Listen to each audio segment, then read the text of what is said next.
dúvida a gente falar a respeito disso, né?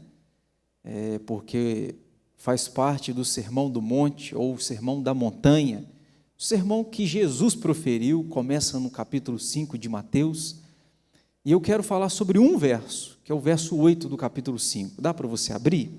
Mateus capítulo 5, verso 8. Veja você apenas um verso, mas o quão rico é apenas um verso da Sagrada Escritura. Mateus 5.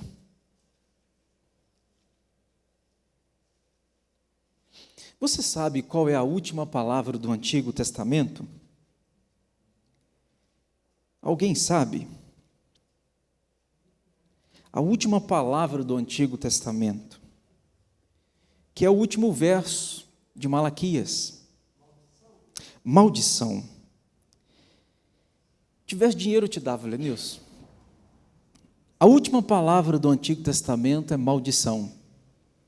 Eu já disse isso aqui a vocês em outra época, que depois que o Antigo Testamento encerra, passam-se 400 anos, que a gente chama de silêncio profético, onde Deus não levantou profetas, homens e mulheres de Deus, não levantou.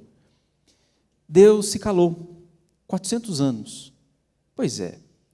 Aí Jesus nasce no ventre de uma mulher, vive como criança, adolescente, jovem. Quando chega com 30 anos, é batizado.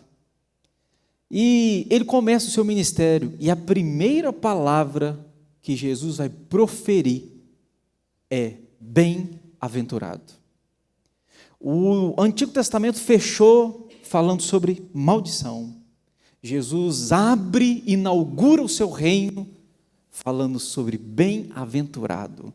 E bem-aventurado, sabem vocês bem o que significa, que é mais do que feliz. É uma alegria que anjos desfrutavam, uma alegria de anjos, que Jesus pegou a palavra que era atribuída somente a anjos e falou: os meus filhos podem desfrutar dessa alegria que anjos desfrutam. Bem-aventurado. Mas como, Jesus, eu desfruto? Aí Jesus vai expor quais são as características do verdadeiro bem-aventurado. E uma delas é este verso 8. Eu gosto demais desse verso, porque aqui, irmãos, todo o objetivo de todo crente é conhecer o seu Pai, conhecer o seu Deus. E aqui a promessa é que aquele que for e tiver o seu coração limpo, esse sim verá a Deus. Então, o objetivo da nossa vida, a razão da nossa existência, que é conhecermos ao nosso Pai, o nosso Senhor, a gente vai ter essa promessa cumprida. Obviamente, não vendo a Deus Pai, mas vendo o seu Filho, o Senhor Jesus. Mas quem conhece é o seu Filho, conhece a Deus. Olha o verso. O texto é simples, porém profundo, diz: bem-aventurados os limpos de coração, porque verão a Deus. Vamos juntos? Bem-aventurados os limpos de coração, porque verão a Deus. Pois é, começamos este culto, a gente começou lendo 1 João, no capítulo 3, verso 2, que diz que quando Ele se manifestar, seremos semelhante a Ele, porque haveremos de vê-lo como Ele é. Esta, amados, é uma das bem-aventuranças que me chama muita atenção, porque aqui envolve algumas situações interessantes. Primeiro, bem-aventurados limpos de coração, mas eu não dou conta de limpar o meu. Você dá conta de limpar o teu? Pastor, não, meu coração é bem bacana, eu faço uma faxina nele. Bom, alguma coisa está errada. Talvez é porque você não compreendeu a profundidade do que significa limpar o coração. Mas a Bíblia está dizendo que bem-aventurados são esses que têm o seu coração limpo. É óbvio que quando eu olho para o meu coração e você para o seu, você não dá conta de limpar o teu e nem eu o meu, e eu não limpo o seu e nem o seu, nem você limpa o meu. Pois é. Mas como então, pastor, eu tenho o meu coração limpo? Quem pode purificar-me? Bom, esta é uma ação que só pode ser feita por Deus em nós. É Ele quem me purifica. Entretanto, eu respondo: Deus purifica o meu coração. Pois é, mas eu posso evitar a aparência do mal. Deus purifica o meu coração. Pois é, mas eu posso evitar falar mentira. Não falar mentira. Deus purifica o meu coração. Pois é, mas eu posso ter atitudes que glorificam ao Senhor. Então, ao mesmo tempo que é uma ação dele em nós, nós respondemos esta ação agindo, fazendo, pensando de maneira que ele quer. Mas para tentar ser um pouco claro, o mais claro que eu puder, eu queria pensar com vocês algumas coisas. Primeiro, onde esta pureza deve ser cultivada? Porque a Bíblia diz que nós devemos ter o coração puro. Onde esta pureza deve ser cultivada? É óbvio que o texto já responde que esta pureza deve ser cultivada no coração. É porque é interessante, amados, nós não estamos falando de um órgão. Não é isso que tem no seu peito aí que está batendo. Está batendo, não está? Graças a Deus. Não é esse órgão aí, literalmente. Porque a figura bíblica, quando a Bíblia diz de coração, a Bíblia está falando da sede das nossas vontades, da sede das nossas emoções e da sede do nosso pensamento. Portanto, essas três frentes, pensamento, emoção, vontade, é o que a Bíblia quer dizer como ter o coração limpo. Então, pastor, a Bíblia está dizendo que tudo que eu sou, porque eu sou o que penso, eu sou as minhas emoções e eu sou as minhas vontades, tudo isso Deus quer que elas sejam limpas. Deus quer. Pois é, olha que interessante. Onde ela deve ser cultivada? Ela deve ser cultivada no centro de quem nós somos, no nosso coração. Então, quando a Bíblia fala dessa figura do coração, ela está dizendo tudo o que você é, tudo o que você possui, você em essência, é ali que a limpeza deve ser cultivada, ali que a pureza deve ser cultivada. Mas segundo, o coração, amados, é a fonte de todas as nossas dificuldades também. O coração é a fonte de todas as nossas dificuldades. Eu te provo isso na Bíblia. Só ouça. A Bíblia diz em Mateus 15:19, porque do coração, isto é, da sede das nossas emoções, dos nossos pensamentos e das nossas vontades, do coração procedem maus desígnios, homicídios, adultérios, prostituição, furtos, falsos testemunhos, blasfêmias. Olha o que o texto está dizendo. Por que eu tenho que manter aqui puro? Porque daqui procedem todas as coisas ruins. Então, se eu mantenho aqui puro, obviamente, eu não terei a procedência dessas coisas ruins. Se a raiz está boa, o resultado vai ser bom. Olha que interessante, olha que interessante. Porque às vezes a gente pensa que o nosso problema está fora de nós. Se no Brasil nós tivéssemos políticos só honestos, se as pessoas ao nosso redor forem honestas, a gente seria. Mas é um engano. Se a gente tivesse os políticos honestos, gostaríamos de ter, mas todo mundo que anda conosco, os nossos amigos fossem honestos, isso não nos torna honestos. Não é o ambiente que nos torna o que nós devemos ser. Por exemplo, Caim tinha tudo perfeito ao seu redor. Diz a Bíblia que Abel tinha também a mesma situação de Caim, mas você percebeu que um agiu de uma forma e o outro agiu de outra. O cenário para ambos era igual. Você olha para Adão e Eva. Antes do pecado, tudo perfeito. Diz a Bíblia que na viração do dia, meio-dia, Deus ia e encontrava com eles.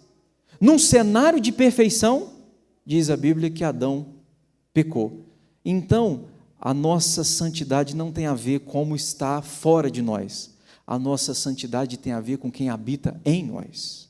Este é um ponto importante. Aí vem Salomão. Eu queria lembrar você. Salomão, no Provérbios capítulo 4, verso 23, lembra o texto? Sobretudo, o que se deve guardar? Guarda o teu coração.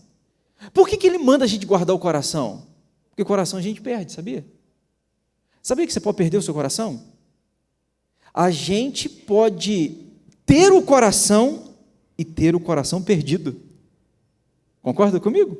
Então Salomão está dizendo, sobre tudo que você tem que guardar, não é o diamante, não é o ouro, não é o dinheiro, sobre tudo que você deve guardar, guarda o teu coração. Ô Salomão, por que eu tenho que guardar o meu coração? Aí ele vai dizer, porque dali procedem as fontes da vida. Se eu perder o meu coração, eu perdi a vida, concorda? Se dali procedem as fontes da vida, e eu o perdi, deixei de ter vida. E aí, o que o diabo quer de nós, amados? O diabo quer nos matar, e eu já preguei para vocês e repito, a morte que o diabo quer aplicar a mim e a você, não é a morte física, literal, onde a alma separa do corpo, resultado da morte. Não é essa a morte que o diabo está interessado. O diabo está interessado em aplicar em mim e em você a morte onde nós continuamos vivos. Isto é, eu continuo cantando, mas morto. Eu continuo pregando, mas morto. Eu continuo louvando, mas morto. Isto é, a vida se foi, mesmo enquanto eu pratico coisas que vivos praticam. Esta é a morte que o diabo quer imputar a nós. E aí vem Salomão, vai dizer, guarda o teu coração, porque se você não guardar o seu coração, você vai perdê-lo. Em perdendo o seu coração, você perdeu a sua vida. Pois é, amados, isso é uma de importância extraordinária. Aí, por que é tão difícil guardar o coração, né? É muito difícil porque hoje a gente tem tanta coisa ruim sendo jogada até nós. A gente tem, alguém escreveu, e eu concordo, que a gente, se não se cuidar, a gente se torna lixões emocionais.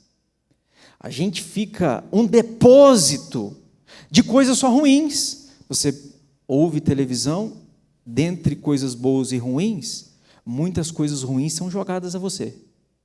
Você conversa com pessoas na rua e coisas ruins são jogadas a você. E se você não se cuidar, você vira um depósito, um lixão de coisas ruins. E aí, a tendência de você perder o seu coração é grandiosa. Pois é. Por que a pureza do coração deve ser cultivada, amados? Por que a gente tem que cultivar o nosso coração? Primeiro, porque a pureza exterior pode ser apenas aparente. Eu posso enganar vocês, eu já disse aqui, isso aqui é carisma. Carisma. Eu posso sorriso no rosto, e aí, boa noite, amados, como é que você está? Tudo bem? Sorriso no rosto, carisma. Caráter é o que eu sou quando ninguém está me vendo. Carisma é o que eu sou diante dos outros e o que tenho. Bom dia. Com carisma eu cumprimento os outros odiando. Já deu bom dia querendo dar mau dia? Bom dia! Mas no coração não é o que você queria. Carisma. Você consegue fingir aparência. E nós estamos numa época de aparência. O que vale é o que você aparenta, não é o que você é. Essência é algo que não tem importância. Aparência tem, verdade. Então, por que a gente tem que guardar o coração? Porque a pureza exterior pode ser apenas aparente. Muita gente que aparenta estar vivo, quando na verdade é um zumbi que está andando e falando, mas na verdade espiritualmente está morto. Portanto, por isso que a Bíblia manda nós guardarmos a nossa essência. Limpeza de coração tem a ver com aquilo que nós somos de fato e de verdade. Agora, por quê que a pureza no coração deve ser cultivada? Segundo, porque o coração é o lugar da morada de Deus. O coração é o lugar onde Deus habita. Se é onde Ele habita, e Ele habita no meu ser, eu devo conservá-lo puro, porque é o lugar da habitação do meu Senhor. Verdade. Então, eu já escutei gente dizer assim, não sei se você já escutou, como é que a pessoa diz? A pessoa diz assim, a presença de Deus está aqui, Vamos entrar na presença de Deus, não é assim? A gente não entra na presença de Deus, sabia disso? O crente sempre está na presença de Deus. Onde o crente está, Deus está, porque Deus habita nele. Então, por exemplo, nós estamos num culto, eu não termino um culto e digo, tchau Jesus, até o culto que vem. Não, eu entro num culto com Cristo, saio do culto com o mesmo Cristo, porque Deus não visita a gente, Deus mora na gente. Às vezes a gente pede a Deus, Senhor, visita o fulano, não é assim? Visita o cidadão, visita a moça, visita o rapaz, visita, mas Deus não visita. O dia em que Deus entra para fazer morada. Portanto, Ele não é um visitante que entrou no seu coração e saiu, entrou e saiu. Ele é alguém que entrou para permanecer. Por essa é a razão que a Bíblia diz, bem-aventurados limpos de coração, porque de fato ali é o lugar da morada de Deus. Terceiro, por que o coração deve ser cultivado, esta limpeza? Terceiro, porque o coração é a fonte. A gente tem aqui uma chave, atrás daquela porta ali, ó. Atrás daquela porta. 2 chaves. Se você desligar uma delas, desliga esse jogo de luzes aqui da frente. Se você desligar outra delas, desliga todas as lâmpadas de trás. É a fonte. Desligou a fonte, acaba a energia. Você desliga a fonte, interrompe o fluxo de vida que chega ali. Pois é. Por que eu tenho que guardar o meu coração? Porque diz Salomão em Provérbios 4:23, que aqui é a fonte. Daqui procede as fontes de vida. Se eu perder o meu coração, desliguei a fonte, que tipo de vida eu posso ter? Se eu perder o meu coração, desliguei aquilo que mantém a vida em mim. Que tipo de vida eu vou ter? Não posso ter vida? Com fonte desligada, não há energia, mas com a fonte acesa, a vida chega. Então, por que eu tenho que guardar o meu coração? Porque tudo funciona por causa de uma fonte.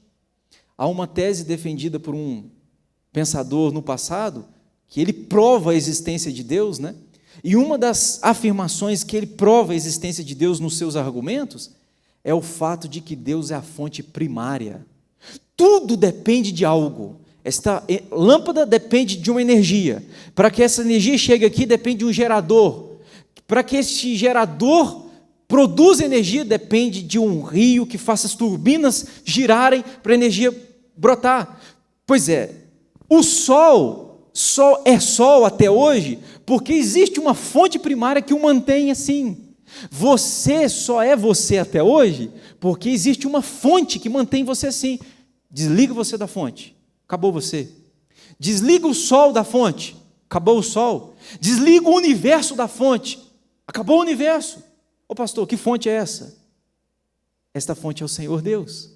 Que Deus é a única, e este argumento é um argumento muito válido, porque Deus é o único autoexistente. Eu não sou autoexistente, eu preciso de alguém, eu preciso de algo para me manter. Se eu não comer, eu morro. Se eu não beber água, eu morro. Eu preciso de fontes para que me mantenha vida. Mas Deus não precisa de fonte nenhuma, Ele é a fonte. Ele autoexiste. Pois é, se nós então temos esta fonte, e eu perdi esta fonte, acabou a vida em mim. Por isso que Salomão diz, guarda o teu coração, porque ali está o segredo para a sua existência. Dali procedem as fontes da vida. Agora, pastor, quais são os sinais de um coração puro? Eu queria saber se o meu, assim, o Senhor já purificou. Eu queria saber, vou te dar alguns sinais. Primeiro sinal é que você faz as coisas para Deus e faz com sinceridade. Você sabe bem o que significa sincero? A raiz é sem cera. O sujeito que está com o rosto sem cera, ele está com o rosto natural, sem pó, não há maquiagem, é o que é. Aquilo que você vê é a verdade. Sem cera é isso. Sincero é isso. Qual é a característica de alguém que tem um coração puro? É que ele é sincero. Eu lembro de Ana, lembra? Quando foi pedir a Deus a um filho, lembra como que ela orava? Diz a Bíblia que ela movimentava os lábios. Eli, sacerdote trapicola, Eli não sabe reconhecer a diferença de alguém que faz oração silenciosa com alguém que está embriagado. Já pensou no caos? Um homem de Deus que não sabe discernir o que é oração de embriaguez. Ele confundiu as coisas. Ele olhou para Ana, que estava orando só com os lábios, está embriagada. Aí Ana, que é muito crente, eu não estou embriagada, estou falando com meu pai. Pois é, porque orou e orou com muita sinceridade, Deus a ouviu e lhe deu filhos. E lhe deu filhos. O que é um coração puro? Qual é um sinal? É que essa pessoa é sincera. Ela não finge. Ela erra e diz errei. Ela não quer aparentar ser o que nunca foi. Ela não quer ter discurso que engana, principalmente a si mesmo. Não. Alguém que tem um coração puro é uma pessoa sincera. Errei, gente, perdoa. Fiz, acertei. Falei, não falei. Sinceridade. Ela é o que é na essência, porque ela sabe que Deus valoriza mais sinceridade do que uma aparência bonita, mas um coração falso. Eu amo a história de Tomé, quando Jesus ressuscita, vai à casa onde os discípulos estavam trancados, Jesus vai lá e Tomé está ausente. Aí passam 7 dias no caminho, essa jornada de uma semana para outra, eles contaram para Tomé, Tomé, Jesus esteve aqui, sabe o que Tomé falou? Não acredito. Tomé, mas nós todos vimos, todos somos testemunhas. Tomé diz, eu só acredito se eu não ver e não puser o dedo, eu não acredito. Eu só acredito vendo. Pois é, você já parou para pensar nisso? Jesus, então, 7 dias depois, vai lá, onde eles estão, portas trancadas de novo, agora Tomé está presente, e Jesus chega para ele, para os discípulos, mas vai falar só com Tomé e diz, Tomé, estou aqui, toca-me. E aí Tomé toca em Jesus, e Jesus diz para Tomé, bem-aventurado os que não viram e creram. Eu acho interessante, porque Jesus foi atrás de alguém que disse, eu não consigo crer. Não é interessante isso? Tomé podia ter feito a campanha da boa vizinhança, dito assim, vocês viram? Acredito. Pronto. Mas no fundo não acreditou nada. Mas não, gente, vocês acreditam, mas eu não acredito. Eu sou sincero. Jesus foi atrás dele e falou assim, eu estou atrás realmente pessoas sinceras. As pessoas sinceras, essas sim, 7 dias depois eu vou atrás delas de novo. Porque eu prefiro uma incredulidade sincera do que uma fé falsa. Uma incredulidade sincera é melhor do que uma fé mentirosa e falsa. Pois é, eu vejo isso nesse texto. Segundo, qual é um sinal de um coração puro? É que um coração puro evita a aparência do mal. Coração puro evita a aparência do mal. 1 Tessalonicenses 5:22, abstende-vos de toda forma de mal. Pois é, os de coração puro verão a Deus, e verão a Deus como prática de vida na terra, é que eles vão se afastar da aparência do mal. Pastor, qual é a vantagem, a recompensa, porque a gente gosta de vantagem, de recompensa? Qual é a recompensa de se ter um coração puro? Tem muitas, eu separei algumas. Primeiro, o coração puro, quem tem, faz você ver a Deus no futuro, porque a promessa é, verão a Deus, mas nesta vida também. É claro que eu não estou dizendo que aqui você verá a Deus nitidamente, face a face, não é isso que eu estou dizendo. Eu estou dizendo que para aquele que tem o seu coração puro, Deus se manifesta a ele de forma muito mais pessoal, íntima, individual, porque esses com o coração puro, Deus se aproxima deles de forma muito mais ativa e presente. Eu já disse para vocês, já contei até para alguns aqui da igreja, eu pastorei Conceição de Ipanema. A Cris vai lembrar da dona Roldina. Lembra dela, meu bem? Dona Roldina é uma senhora, já está com o Senhor, morreu esse ano. Uma senhora muito simples da igreja, mas penso numa mulher que tinha uma intimidade com Deus, assim, que era interessante. Eu havia decidido com a Clícia, nós sentamos e, naquela ocasião, lá em 2013, havíamos decidido que a gente iria sair do campo lá. Só conversei com ela. Aí, cheguei no culto à noite. No culto à noite da igreja, a dona Roldina me cumprimenta na porta da igreja, depois do culto, ela pega na minha mão e ela fala assim: o senhor vai sair da nossa igreja, né, pastor? Eu levei um susto, e eu ainda fiquei com raiva da minha mulher. Pensei, a Cris já foi contar para alguém? Pensei comigo, meio fofoqueira. Aí falei: dona Rodina, mas por que a senhora está falando? Não, pastor, essa noite eu orei ao Senhor e eu entendi isso. É o último ano do senhor aqui na igreja. Eu fiquei assustado com aquele negócio, cheguei em casa e falei: meu bem, você contou para alguém? Contei, não. Eu acredito nela. Contei, não. Eu falei: pois é, intimidade com Deus, sabe? Dona Rodina, uma senhora simples, mas de uma intimidade com Deus que eu gostaria de ter. Pois é. Por isso que a Bíblia manda a gente ser simples como as crianças são, né? Sendo como elas, a gente herda o reino de Deus. Pois é. Às vezes a gente está achando que Deus está buscando aparência, que Deus está buscando grandes dons, que Deus está atrás de grandes talentos. Ô, gente, isso encanta a gente. Deus não se encanta com isso, não. Deus olha para mim e para você e vê o nosso coração. É o nosso coração que Ele quer. Aliás, a única coisa que Deus pede de nós, sabia disso? É o nosso coração. Provérbios também: dá-me o teu coração. Porque se você não der para Ele, alguém vai tê-lo. O mundo, o diabo, pessoas, riquezas. Mas se você colocar na mão dEle, está nas melhores mãos. Pois é. Pastor, qual é a vantagem? A primeira é essa, que a gente começa a ver Deus já aqui. Até o ponto que veremos face a face, em Cristo. Pois é. Segundo, é que o coração puro nos torna parecidos com o Senhor Jesus.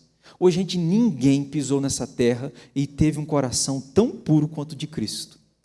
Você acredita nisso? Eu acho isso fantástico. Que nunca passou um pensamento pecaminoso na mente de Cristo. Nunca. Isso não me encanta? Isso me choca. Nunca o Senhor Jesus olhou e pecou. Nunca Ele desejou algo fosse contrário à vontade de Deus. Nunca. Desde quando Ele pisou, nasceu, até o momento da sua morte, Ele passou por essa existência sem pecar um pecado. Nunca Ele pensou, planejou, desejou algo que fosse contrário à vontade de Deus. Nunca. Foi perfeito em tudo. Aí quando você tem um coração puro, sabe com quem que você é comparado? Você se compara a Jesus. Obviamente não na mesma proporção, não é isso que eu estou dizendo. Eu estou dizendo que o coração purificado nos torna, sim, parecidos com o nosso Salvador, porque teve o coração mais puro de todos os puros. Terceiro, por que a gente tem um coração puro? Qual que é a vantagem? O coração puro na gente, amados, torna a nossa vida mais pura, sabia? Eu vou dizer uma coisa para vocês, talvez você vai assustar. Escute. A Bíblia diz que para os puros, todas as coisas são puras. Mas para os impuros, todas as coisas são impuras. O senhor está tirando isso de onde? Da Bíblia. Só ouça. Tito 1,15. Todas as coisas são puras para os puros. Todavia, para os impuros e descrentes, nada é puro, porque tanto a mente como a consciência deles estão corrompidas. Isto é, se o meu coração estiver impuro, a minha oferta é impura. As minhas atitudes são impuras. Aquilo que faço para Deus, impuro é. Você já pensou? Se aqui está impuro, todo o restante, consequentemente, também o será.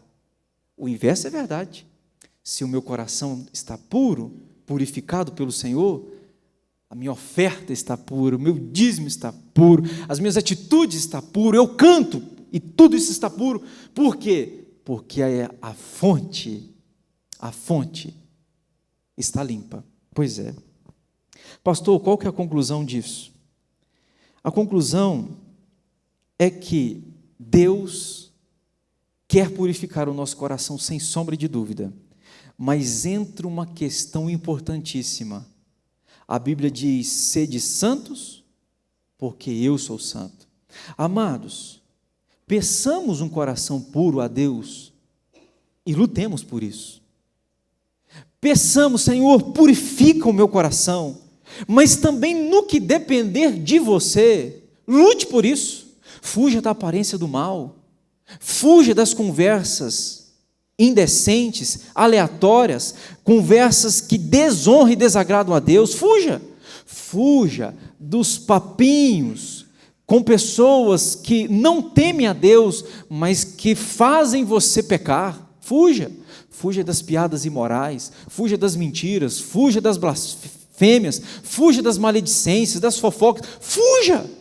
A Bíblia não manda você enfrentar essas coisas, a Bíblia manda você fugir. É interessante, porque com relação ao diabo, a Bíblia nunca mandou você fugir dele. Com relação ao diabo, resista.